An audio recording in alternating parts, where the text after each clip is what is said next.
sebagai leader, singers, pemain musik, pemegang LCD, penerima tamu, penari, Bapak pembawa kebenaran firman-Mu. Kami percaya Tuhan hadiran-Mu turun bagi mereka, dan hari ini Tuhan mereka bisa menjadi berkat bagi setiap kami yang hadir Tuhan. Pelayanan mereka di hari ini berdampak bagi setiap umat-Mu yang hadir Bapak. Terima kasih Tuhan, terima kasih. Kami juga berdoa buat alat-alat musik yang kami gunakan Tuhan. Kami yakin dan percaya Tuhan semua dalam perlindungan-Mu, bahkan gedung ini Tuhan dalam perlindungan-Mu Bapak. Terima kasih Tuhan, terima kasih Tuhan. Ibadah kami tangan-Mu Tuhan, dari awal pertengahan hingga berakhirnya kami percaya Engkau yang memimpin, Engkau yang beraja, dan kami percaya Tuhan Engkau hadir. Ya. Terima kasih Bapak, terima kasih Tuhan. Kami dan berterima kasih kepada-Mu, dan kami menyambut ibadah ini dengan penuh ucapan syukur. Terima kasih hanya kepada Bapa di surga.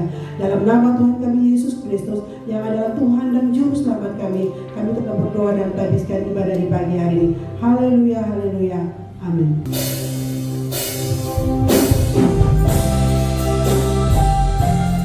Kami bersyukur buat kebaikan dalam hidup kami. Terima kasih untuk Bapa yang baik pada kami. Tak pernah Kau tinggalkan kami Tuhan. Terima kasih Tuhan.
Baik, kami sebagai orang tua akan menyerahkan tanggung jawab kami. Amin, amin. Dalam nama Yesus.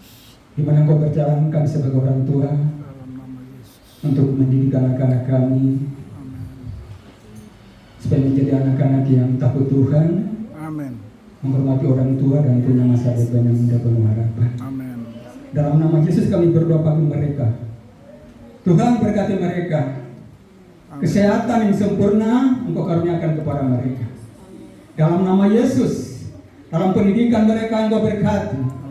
Hikmat, kecerdasan, kemampuan Engkau berikan kepada mereka. Berkati otak kiri mereka, berkati otak kanan mereka Tuhan, supaya mereka benar-benar menjadi anak yang cerdas, anak yang pintar, berprestasi, dan punya masa depan yang indah sesuai dengan rancangan-Mu Tuhan bagi mereka.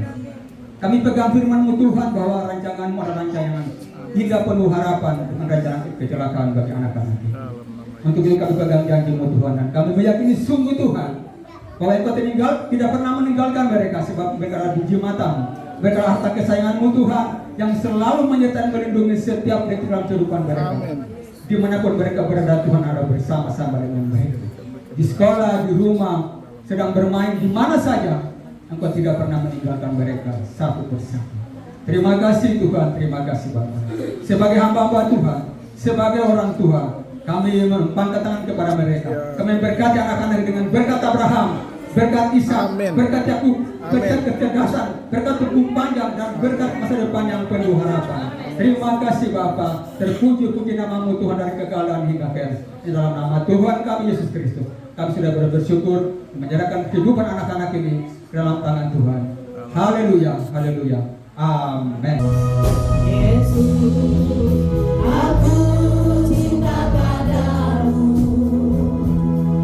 Hidupku ada dalam tangan-Mu. Ku selalu berdoa, ku selalu meminta Engkau menjawab doaku. Yesus, ku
hidup kami semua. Terbukti kami ada saat ini Tuhan karena Engkau yang menopang hidup kami.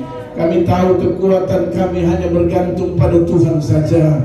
Kalau kemurahan Tuhan itu terjadi dalam kehidupan kami percaya kami akan tetap terus berdiri sampai kapanpun. Tuhan, kami yakin kalau Tuhan bersama kami akan tetap kuat. Terima kasih Bapa di dalam surga. Kami sudah memuji-muji dan menyembah Tuhan dalam ibadah raya kami kali ini. Biarlah Tuhan jadikan setiap pujian penyembahan kami menjadi satu persembahan yang menyenangkan hati Tuhan, persembahan yang berbau harum di hadapan hari Tuhan, tapi juga mendatangkan berkat dalam kepengiringan kami kepadamu.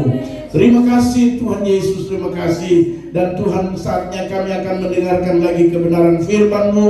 Tuhan, menolong Roh Kudus mengurapi kami terus tanpa terkecuali, agar kebenaran firman Allah yang akan kami dengar dan kami renungkan, kami percaya memberkati kami, menuntun hidup kami ini, bahkan membawa kami jauh pada kebenaran firman Tuhan, sehingga dalam hidup ini Tuhan senantiasa mempermuliakan nama Tuhan. Terima kasih Bapa dalam surga. Dalam nama Yesus kami tidak pernah izinkan ada kuasa lain yang coba mengganggu konsentrasi kami, mengganggu hati, pikiran, perasaan kami untuk mendengarkan firman Allah. Kami hadir dalam nama Yesus, dan biarlah Roh Kudus Tuhan bekerja melalui pemberitaan firman Tuhan. Terima kasih Bapa, hati kami sudah siap untuk mendengarkan firman Tuhan. Karena itu Tuhan bersabdalah bagi kami. Dalam nama Yesus firman yang hidup, kami sudah berdoa. Haleluya. Amin. Puji Tuhan, silakan duduk kembali Bapak Ibu Saudara yang Tuhan Yesus kasih. Haleluya.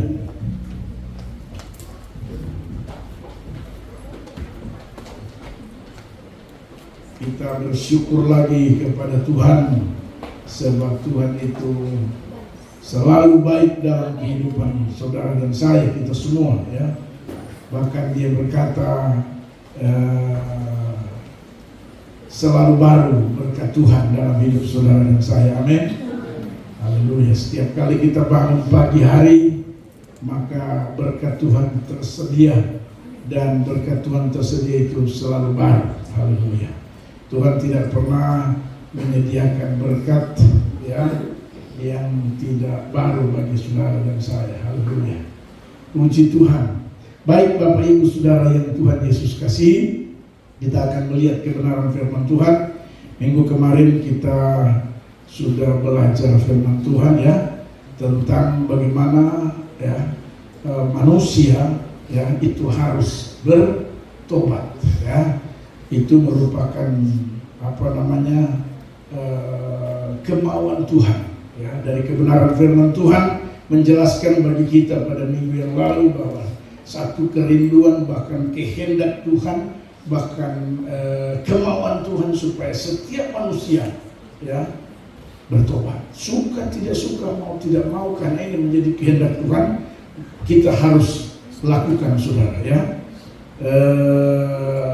Yang mungkin tidak sempat ibadah, saya coba mereview firman Tuhan. Kita harus bertobat. Kenapa? Karena itu kehendak Tuhan ya. Itu kemauan Tuhan. Yang mau tidak mau, suka tidak suka, kita harus lakukan saudara. Kemudian yang kedua, bertobat itu merupakan sebuah keharusan, bukan pilihan, bukan undangan. Amin. Itu keharusan dari kebenaran firman Tuhan. Jadi ya memang harus kita bertobat saudara ya. Supaya apa? Supaya kita tidak menanggung akibat daripada perbuatan kita. Karena memang kalau kita tidak bertobat, pada poin terakhir, suka tidak suka ya, akan ada masa penghakiman, dan penghakiman itu mahal bayarannya ya. Harga yang harus kita bayar itu mahal saudara ya. Jadi menurut saya memang kita harus bertobat ya. Yang ketiga, karena ada penghakiman, ada hukuman. Orang bilang kalau bahasa yang lazim kita dengar, istilahnya hukum karma. Haleluya. Tapi saya tidak bicara soal hukum karma karena itu bahasa dunia. Tapi kalau firman Tuhan memang ada penghakiman. Makanya kita harus bertobat. Jadi bertobat alasannya ada 3. Yang pertama itu kehendak, kemauan Tuhan, ya. Yang kedua itu keharusan, bukan pilihan, bukan kata nanti. Yang ketiga, kenapa harus bertobat? Karena ada penghakiman, ada hukuman kalau kita tidak bertobat. Haleluya. Saya percaya kita tidak mau mengalami hukuman. Amin. Haleluya. Nah, hari ini Bapak Ibu Saudara, kita akan lihat kebenaran firman Tuhan. Saya ingin kita perhatikan firman Tuhan pada ayatnya yang ke Kisah Para Rasul pasal 11, ayatnya yang ke 22 sampai dengan ayat 25. Ya. Kita akan belajar firman Tuhan dari sosok seorang rasul yang dipakai Tuhan di zamannya, ya. Tapi sayangnya penulisannya tidak masuk dalam kanonisasi. Ya. Mari kita lihat Kisah Para Rasul pasal 11 ayatnya yang ke-22 sampai 25. Kita akan belajar dari sosok seorang rasul yang luar biasa ini juga, ya. Kisah Para Rasul pasal 11 ayatnya yang ke-22. Saya bacakan buat kita semua, demikian bunyi firman Tuhan. Maka sampailah kabar tentang mereka itu kepada jemaat di Yerusalem.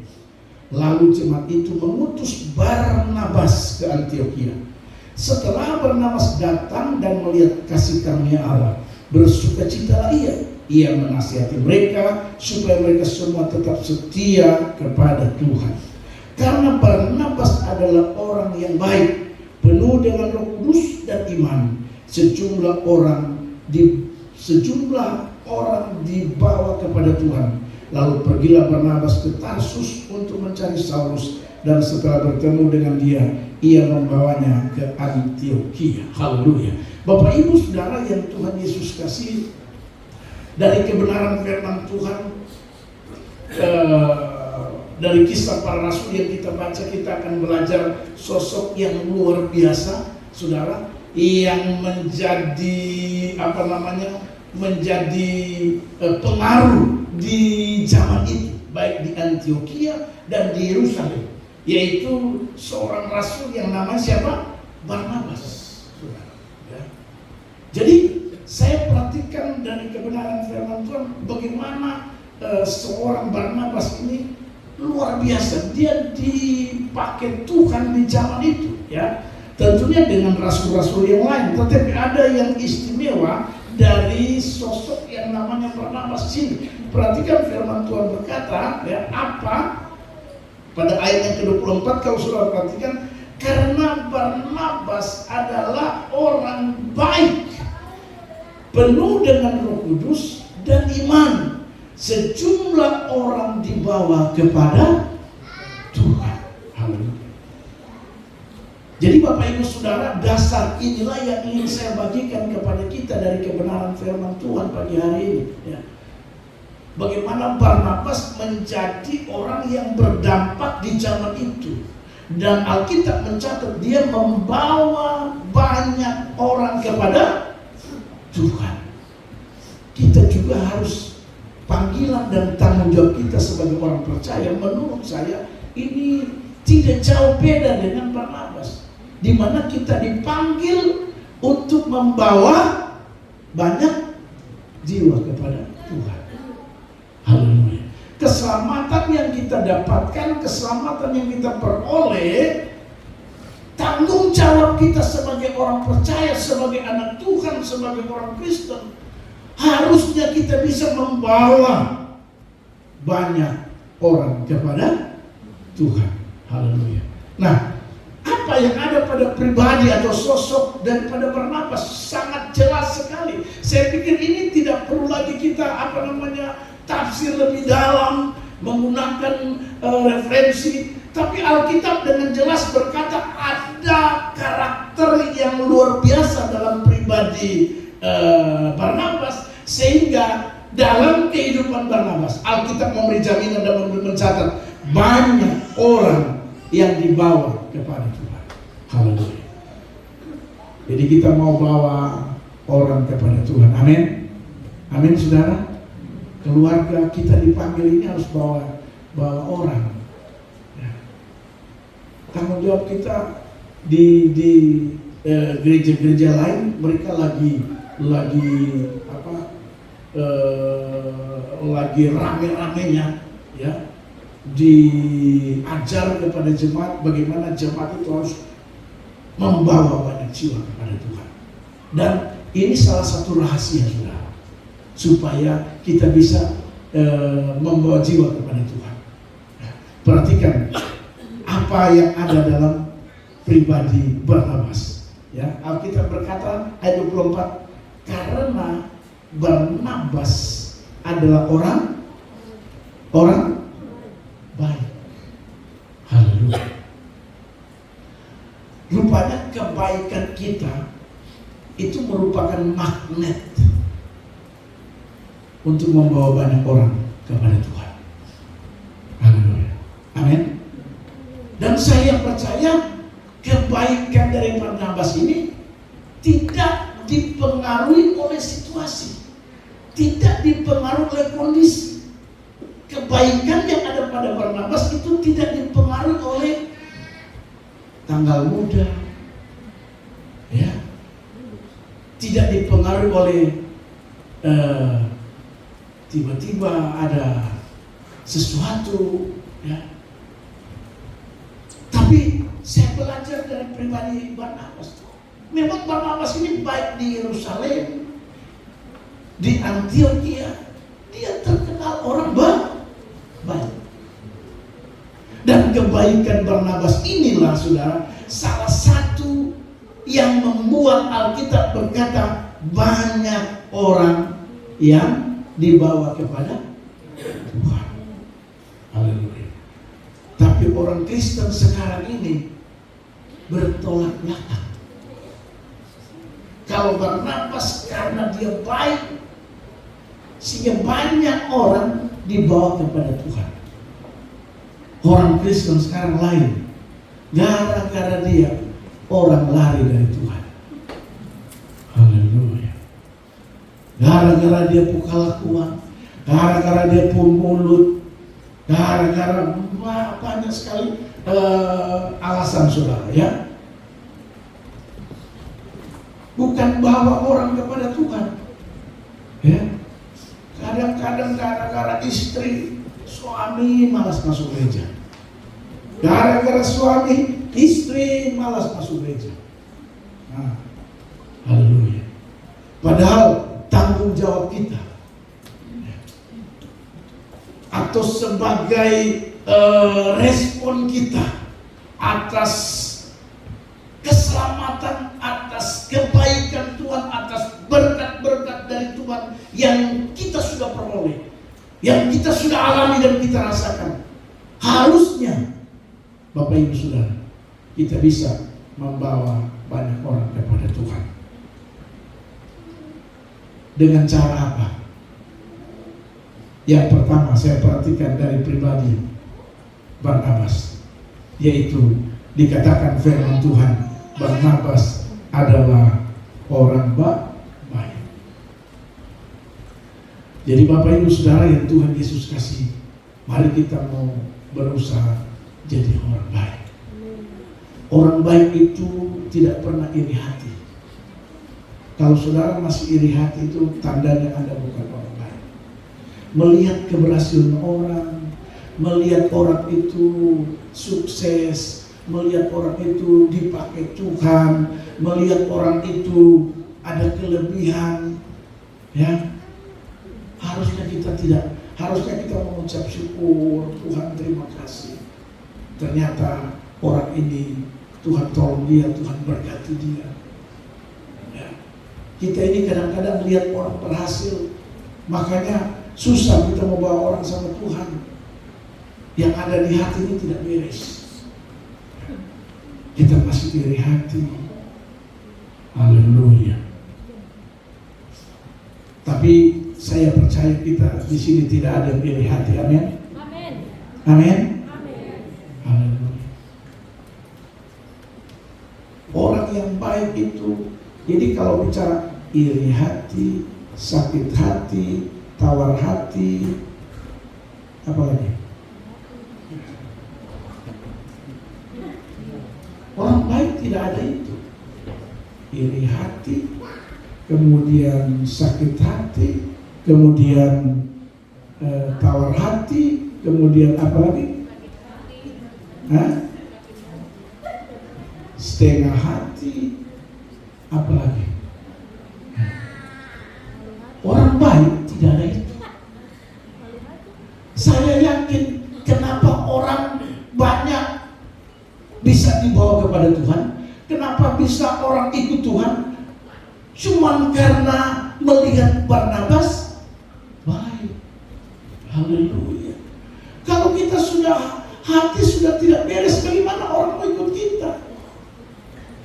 Haleluya. Jangankan orang, saya khawatir Anda punya saudara saja Anda tidak bisa bawa kepada Tuhan. Haleluya. Padahal bukan saja Barnabas yang menjadi yang ditugaskan oleh Tuhan untuk membawa banyak orang kepada Tuhan, tapi termasuk saudara dan saya.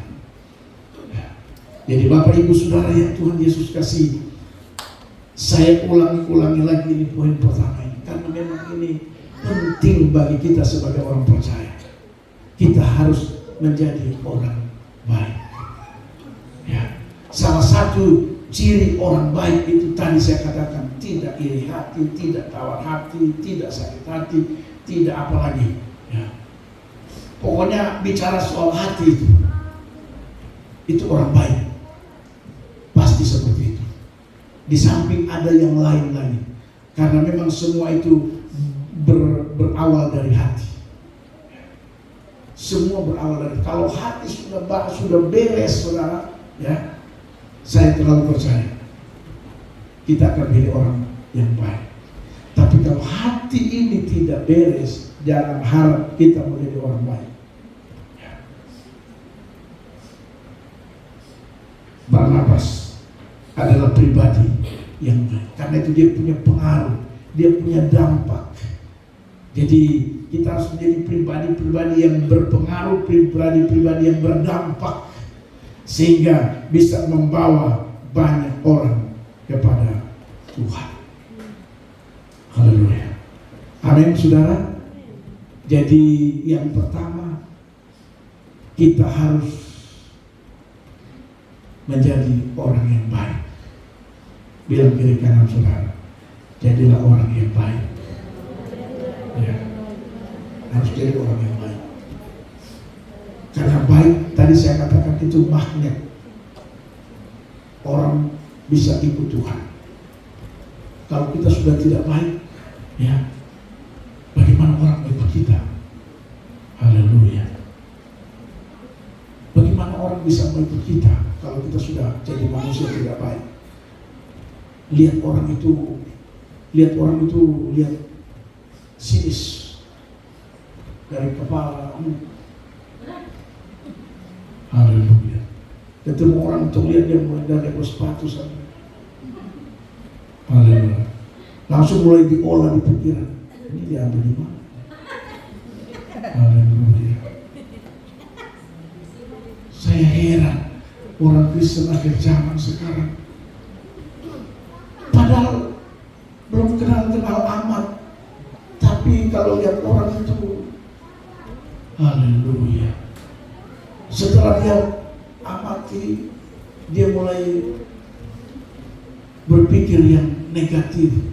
Haleluya. Padahal pikiran, tidak boleh pikiran kita negatif. Amin. Haleluya. Harus pikiran itu positif tinggi. Begitu lihat dia, wah, luar biasa ciptaan Tuhan. Begitu, jangan begitu lagi. Pasti ini. Haleluya. Orang bikin acara potong babi, ini uang dari mana? Padahal baru saja bikin acara baru potong babi. Itu selama bikin acara cuma potong ayam. Ini pikiran harus positif. Amin. Haleluya. orang itu selalu negatif. Dan itu ciri daripada orang yang tidak baik. Tapi kita harus positif. Amin, saudara. Kalau lihat kekurangan orang, kalau orang positif itu begini, melihat kekurangan orang, itu sudah kita doakan saya supaya Tuhan tolong. Selesai. Bukan justru kita, ya, kadang-kadang kita ini, kalau kita bikin orang, ya, kita rasa tuh aman-aman saja. Tapi ketika orang bikin kita, wah, kita tidak bisa terima. Ya, nah itu tanda-tanda orang tidak baik, Bapak Ibu Saudara. Jadi yang pertama yang saya ingin bagikan bagi kita pagi hari ini supaya kita bisa jadi pribadi yang berdampak, pribadi yang punya pengaruh, pribadi yang bisa membawa orang kepada Tuhan. Seperti Barnabas. Yang pertama dikatakan karena Barnabas adalah orang yang baik. Selanjutnya dikatakan itu poin yang kedua, dikatakan firman Tuhan. Yang kedua, dia penuh dengan Roh Kudus. Haleluya. Kita harus penuh dengan Roh Kudus. Orang yang penuh dengan Roh Kudus, saya percaya, saya yakin dia adalah orang yang memiliki kasih luar biasa. Atau saya mau beritahu bahwa orang yang penuh dengan Roh Kudus seperti Barnabas sudah pasti buah-buah Roh Kudus itu ada padanya. Amin. Haleluya. Coba lihat dalam Galatia. Saya pikir ini firman yang cukup familiar buat kita. Coba lihat dalam Galatia 5 ayatnya yang ke-22. Yang pertama, orang yang dipenuhi dengan Roh Kudus seperti Barnabas, yang pertama dia pasti punya kasih. Amin. Tidak mungkin kalau dia penuh dengan Roh Kudus, pasti dia ada kasih dalam hidup. Yang kedua, pasti dia selalu melihat segala sesuatu dengan sikap yang penuh dengan sukacita. Artinya apapun masalah, persoalan, pergumulan yang dia hadapi dengan baik, dia pasti tetap sukacita. Itu orang yang penuh dengan Roh Kudus. Itulah Barnabas yang menurut saya perlu saudara dan saya teladani, contohi saudara. Dia pasti hidup dengan penuh sukacita. Ya, kemudian dia punya apa? Dia selalu damai. Buah roh yang ketiga itu damai sejahtera. Haleluya. Kemudian dia penuh apa? Kesabaran. Saya yakin Barnabas ini adalah orang yang sabar. Haleluya. Dan saya mau kasih tahu Bapak Ibu sekalian, akhir zaman ini, ya, banyak orang Kristen yang mulai tidak sabar. Kenapa saudara orang Kristen tidak sabar? Karena beban psikologis, beban pekerjaan, ya, begitu tinggi sehingga jarang orang mau sabar sekarang. Haleluya. Orang baru kasih tahu sedikit saja, belum ditelaah, belum diselidiki baik-baik, belum diamati baik-baik, langsung meledak-meledak.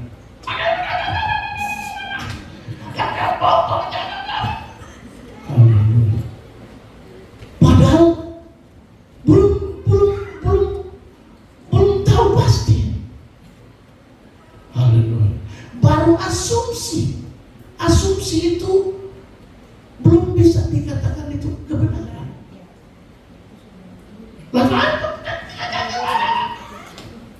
Haleluya. Tidak sabar. Hari-hari ini kita sedang diuji untuk kesabaran kita, saudara. Dan saya percaya kalau kita penuh dengan Roh Kudus, pasti kita sabar. Amin. Haleluya. Saya heran kenapa sekarang orang sudah tidak sabar. Istri baru ngomong sedikit, saya bilang, haleluya. Baru saking tidak sabarnya, kadang-kadang mulut ini keluar bahasa-bahasa yang kurang bagus.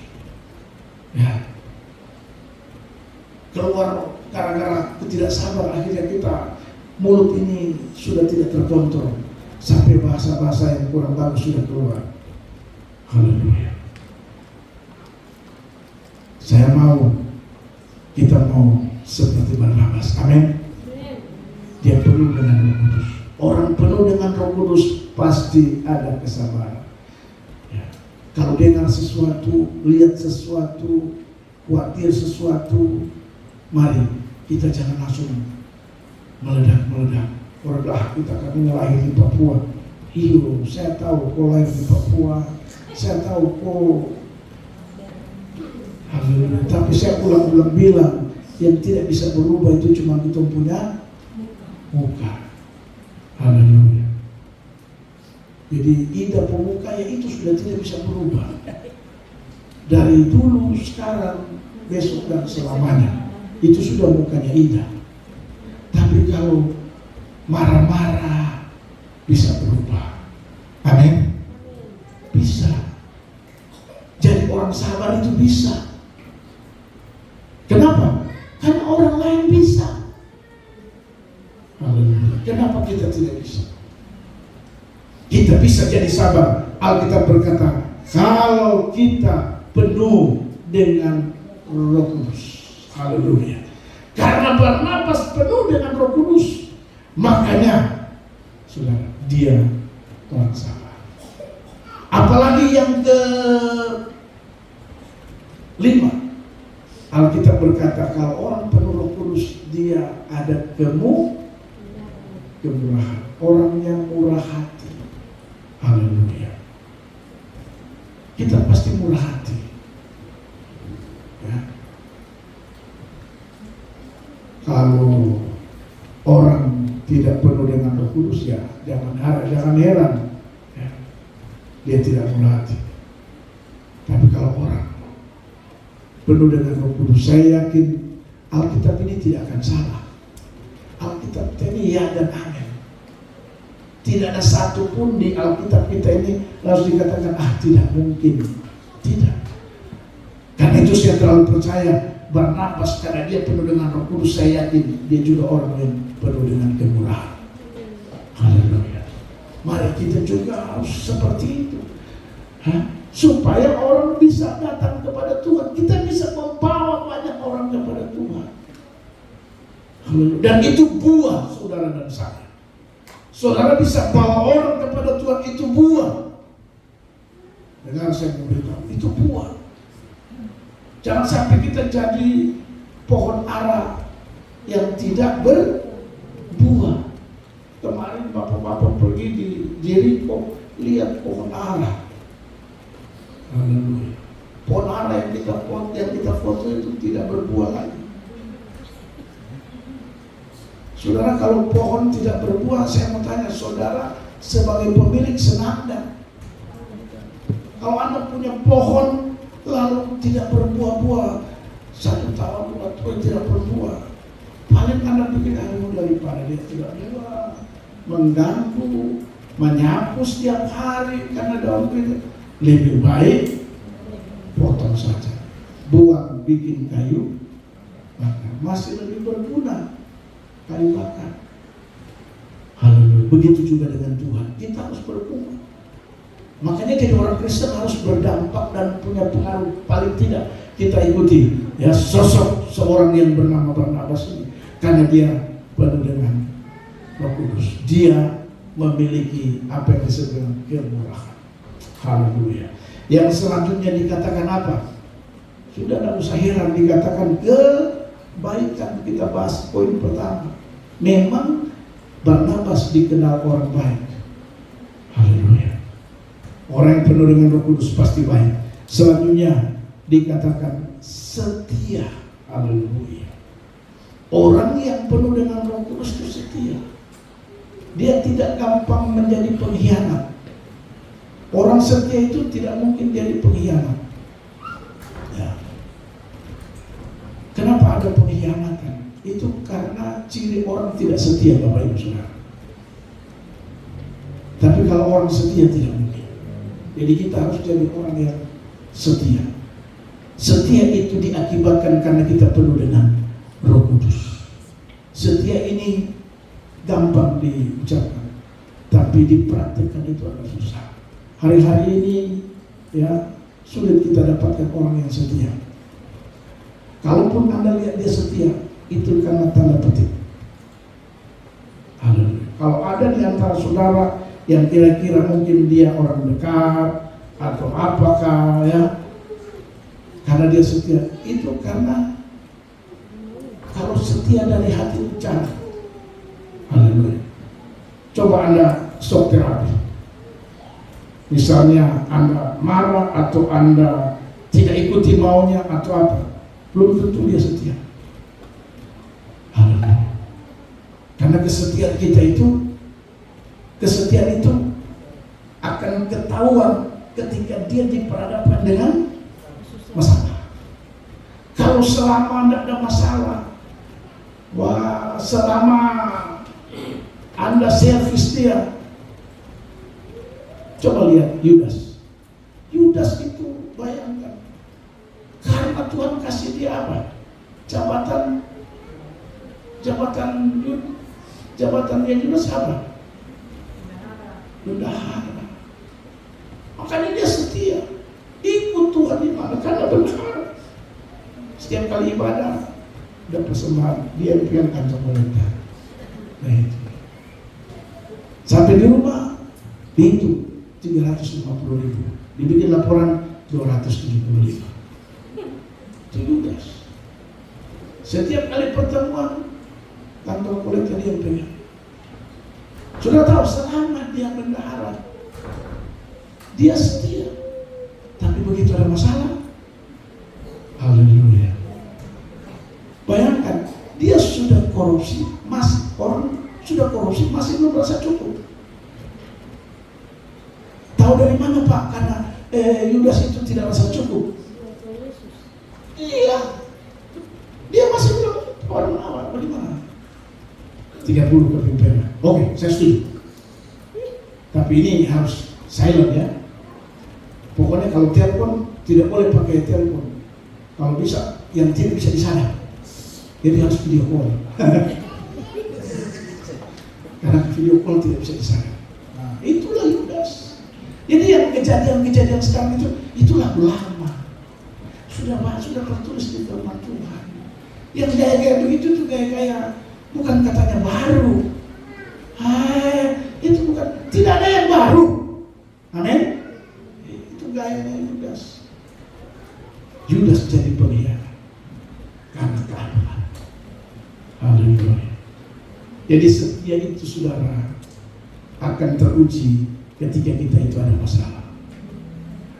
Ketika bosmu marah atau bosmu pecat atau di situ. Haleluya. Di situ teruji kesetiaan kita. Kemudian apa lagi? Orang yang penuh dengan Roh Kudus pasti lemah lembut. Haleluya. Ya, kita harus lemah lembut, tapi bukan ikut gayanya bencong, ya, atau banci itu kan bikin lemah lembutnya, ya. Tapi memang kita harus lemah lembut. Haleluya. Kemudian yang terakhir dikatakan firman Tuhan, orang yang penuh dengan Roh Kudus, buah yang terakhir yaitu penguasaan diri. Ya, tolong mari kita, ya, saya yakin kalau ini ada pada kita, maka banyak orang akan dibawa kepada Tuhan seperti Barnabas. Haleluya. Amin saudara. Jadi harus penuh dengan Roh Kudus. Kita sudah bisa introspeksi diri kita. Ini kira-kira saya ini penuh dengan Roh Kudus atau setengah penuh atau seperempat penuh atau tidak sama sekali. Karena kalau kita penuh Roh Kudus, minimal 9 buah ini ada. Haleluya. Tapi kalau misalnya kayaknya saya yang ini masih, yang 1, 2, 3 ini masih belum, atau 4, 5, kita bisa ukur. Jadi mengukur kita penuh dengan Roh Kudus ini dari buah ini. Haleluya. Jadi orang, Pak, bagaimana kita mengukur orang penuh dengan Roh Kudus? Ini buah Roh Kudus ini. Sudah ada berapa dari 9 buah Roh Kudus? Kira-kira ada berapa yang ada dalam hidup saudara saya? Di sanalah kita bisa mengukur. Makanya istri pasti tahu betul dia punya suami penuh Roh Kudus atau tidak. Sebaliknya, suami tahu betul istri yang penuh dengan Roh Kudus atau tidak. Pasti. Tidak mungkin istri tidak tahu suaminya, karena dia bisa ukur di sini. Begitu juga tidak mungkin suami tidak tahu istrinya, karena dia juga bisa ukur dari sini. Ini istri saya penuh dengan Roh Kudus atau tidak? Tiap sore patah bensin. Ini istri saya Carlota, istri saya ini. Weh, haleluya. Jadi kita bisa tahu. Bahkan orang-orang terdekat kita juga bisa deteksi. Cara mendeteksinya, cara tahunya ya diukur dari ini. Haleluya. Bukan diukur dari yang lain. Kita ukur orang itu penuh Roh Kudus dari buah-buah. Makanya Tuhan Yesus mengajar murid-muridnya bilang begini, dari buahnya lah kamu mengenal dia. Dari buah lah kamu akan kenal orang itu. Haleluya. Jadi satu pelajaran fisiologi yang luar biasa, ilmu kejiwaan itu diambil dari kebenaran firman Tuhan.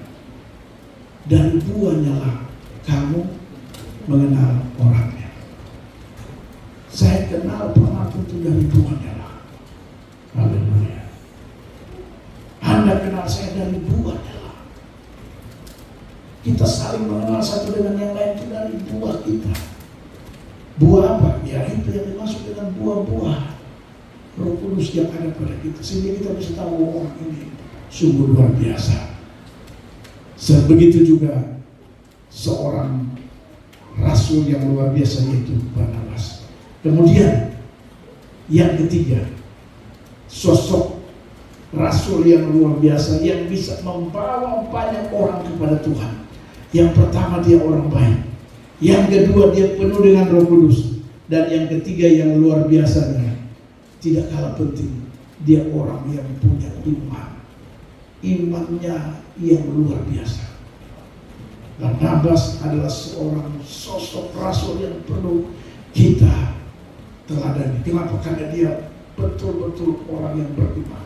Orang yang beriman itu sudah orang yang tidak pernah ragu pada apa yang dia percayai. Itu orang beriman. Orang beriman itu orang yang tidak pernah khawatir dalam hidupnya. Itulah Barnabas. Barnabas dikatakan firman Tuhan, dia orang yang beriman. Orang beriman itu pasti tekun. Tekun dalam semua panggilan.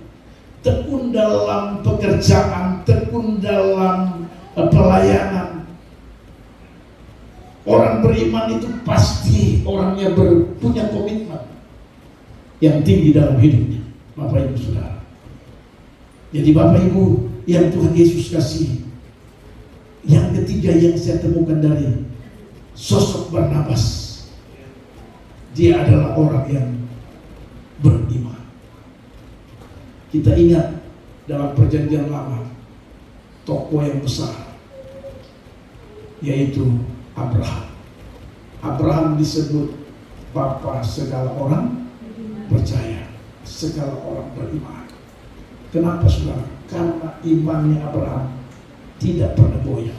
Saudara tahu apa yang membuat sampai Abraham dijuluki bapak beriman, bapak orang percaya? Yang luar biasanya saudara, dia sudah umur 100 tahun. Ya, sudah umur 100 tahun. Menurut ilmu kedokteran, menurut medis, tidak mungkin lagi dia mendapatkan keturunan. Haleluya. Sudah 100 tahun. Dari mana bisa dapat keturunan? Haleluya. Sedangkan kalau laki-laki kalau sudah umur 70 tahun, sudah mau bikin apa lagi? 80 tahun bikin apa lagi? Haleluya.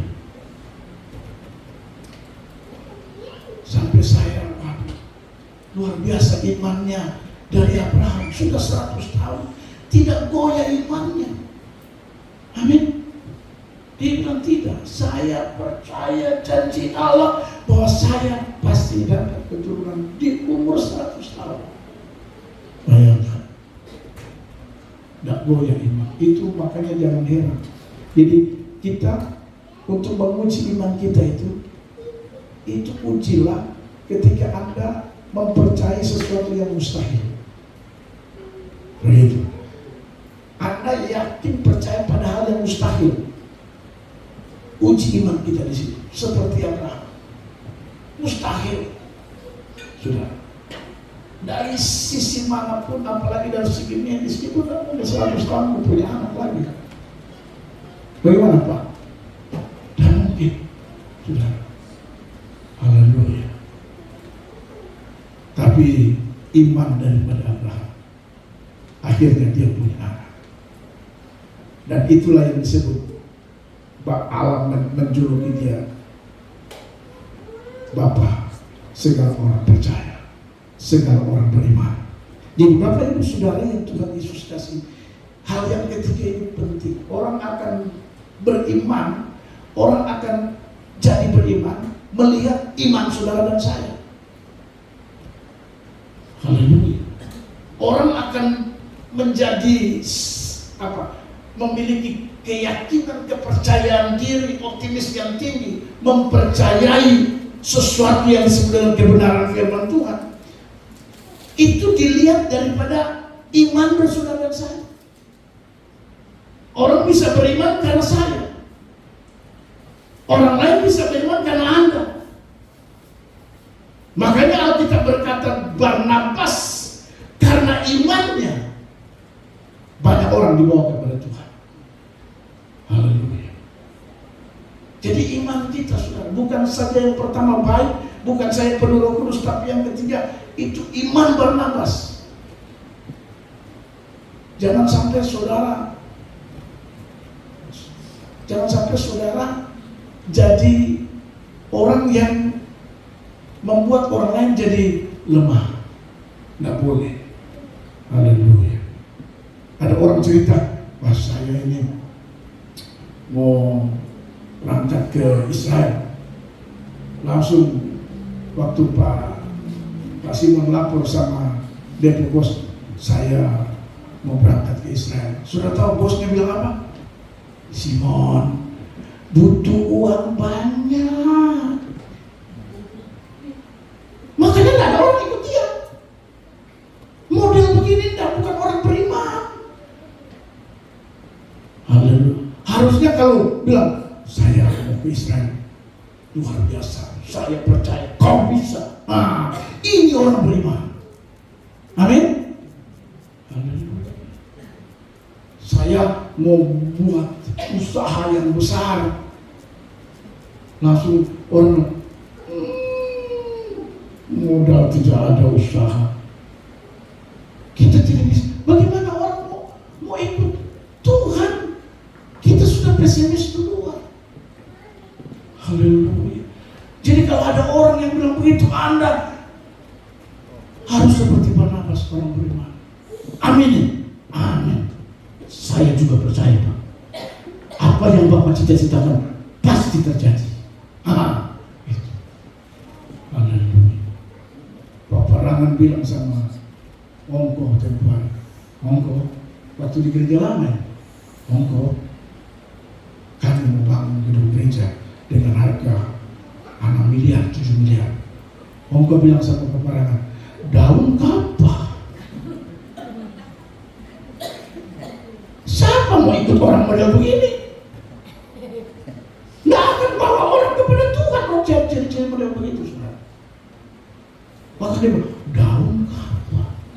Makanya saya bilang, nanti saya minta Tuhan buktikan bahwa daun yang akan bangun gedung gereja GBA Mas. Haleluya. Mudah-mudahan dia masih umur panjang. Selesai gedung dan saya akan saksikan kepada dia, inilah Pak daun-daunnya. Ini sudah yang Bapak bilang daun-daun. ikut orang model begitu. Orang tidak akan datang pada Tuhan kalau gaya-gaya model. Harus kita beriman. Amin. Haleluya. Jadi kalau siapa saja, dengar saya memberitahu, siapa saja orang yang datang ngomong sama Anda dan dia beritahu dia punya cita-cita, dia beritahu dia punya rencana, dia beritahu kerinduannya, dan mungkin menurut Anda itu mustahil, jangan Anda langsung,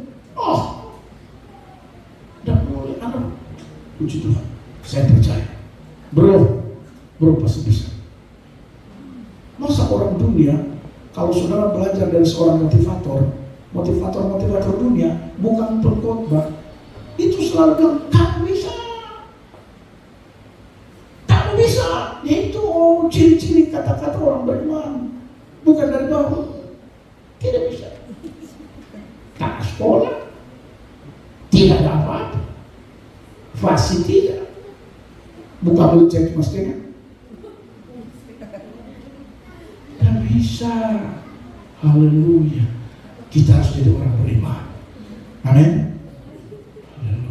Makanya saya sudah banyak contoh orang datang sama saya bilang, aduh, itu bisa. Haleluya.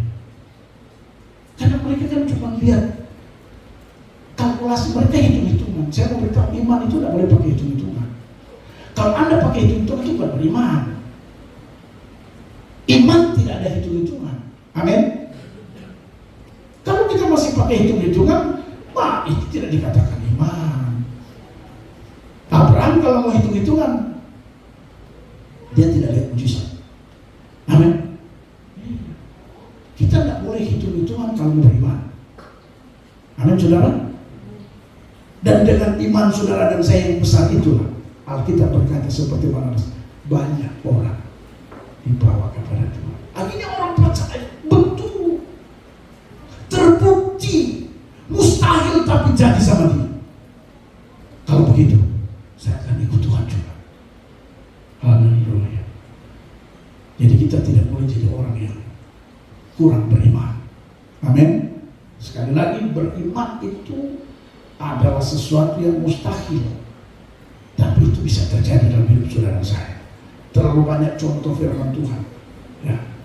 Bapak-bapak gereja, bapak-bapak rohani, para nabi, imam, dan rasul-rasul, terlalu banyak contoh bahwa mereka punya iman itu luar biasa, dan dengan imanlah bisa membawa banyak orang datang kepada Tuhan. Jadi Bapak Ibu Saudara yang Tuhan Yesus kasih, yang ketiga kita harus jadi orang yang beriman. Bilang iman, harus jadi orang yang beriman. Haleluya.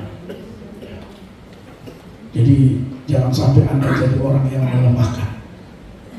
Jangan jadi orang yang melemahkan istri, melemahkan suami, melemahkan anak-anak juga melemahkan orang tua. Jangan melemahkan sesama, tidak boleh. Tapi Anda harus bangkitkan dia punya iman. Dia tadinya kurang beriman, dengan Anda bisa bawa dia bangkit imannya. Dan saya percaya, kalau Barnabas bisa, kita pun bisa. Amin. Karena Barnabas itu bukan Superman, bukan Batman, bukan apa lagi. Dia manusia sama seperti kita. Anda bilang, tidak. Buktinya tanya bapak-bapak yang di Israel. Barnabas itu sama dengan Bilal. Bilal, siapa lagi? Kan suruh kemarin dengan Bilal, siapa lagi yang sama dengan orang-orang di Yahudi sana. Kalau Bilal di Yordania, kalau di Mesir itu Amir, kalau di Israel itu yang sopir itu nama siapa itu? Fuad. Nah, sama. Kalau potong darah keluar juga, bukan dia ada darah. Sama. Barnabas juga sama. Manusia. Amin. Tapi kalau mereka bisa kita juga bisa beriman. Kita punya iman. Ya. Saya ini tidak pernah pesimis dalam hidup. Tidak pernah. Saya selalu optimis. Ada masalah, ada beban, itu biasa. Yang namanya hidup itu pasti ada persoalan. Tapi jangan sampai situasi membuat Anda jadi orang pesimis. Wah, tidak ada dalam pikir, tidak ada dalam konsep saya sebagai anak Tuhan. boleh ada, tapi optimis itu. Ada orang kan pada masalah langsung drop,